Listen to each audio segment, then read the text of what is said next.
going to talk a little bit about use of a hammer. That is our goal today here quickly, and how to do it safely.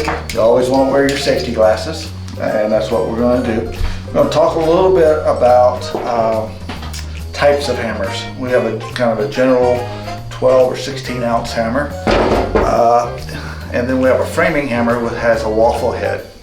You do not want to use a framing hammer if you're doing finish work. So it is strictly for framing versus general hammer actually used for either finish work or for framing.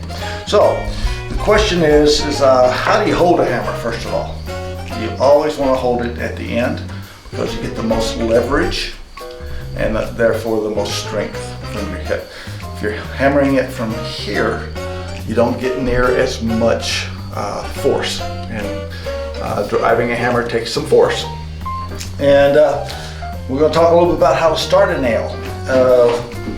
If I can find my nail, there we go. If I want to start a nail, really important, you don't want to go away with smashed fingers. You start it very gently, but once it can stand by itself, you pull your hand away.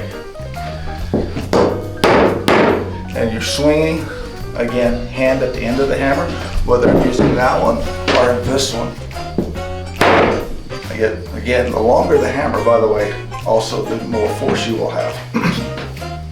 So, once we start a nail, we just kind of keep on going. And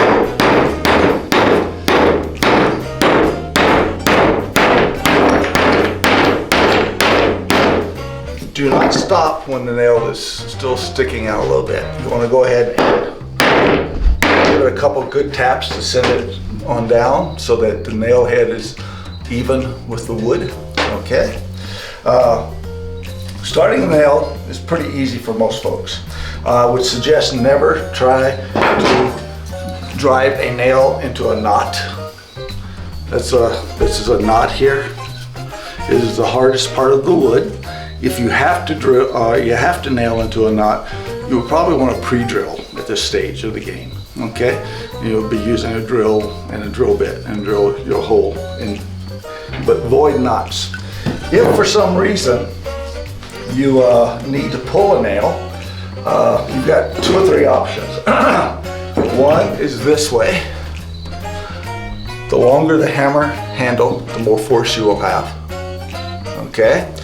A lot of times that is not successful. I have seen students do this, try to pull it straight up. You'll never succeed there. Okay, so you will notice that the head of the hammer is against the wood. It gives you a pivot point. Okay, many times the nail is bent and you're struggling trying to figure out how to get it out. So we're going to look at a couple of other techniques to pull out a nail. Sometimes you need more leverage, not more muscle, but more leverage. I will take a board, and usually I pick either a 1x or a 2x material, and what it does, it allows me a little more leverage, and I can pull on this, and you notice I can pull almost with one finger, and it comes out just because I have this leverage, whether it's a 1x or a 2x. This one, because the nail is smaller, probably is not the best thickness. However, sometimes even that will not work. So here's another technique for pulling out nails, and this is for the toughest cases possible. I gently tap, put the claw onto a nail.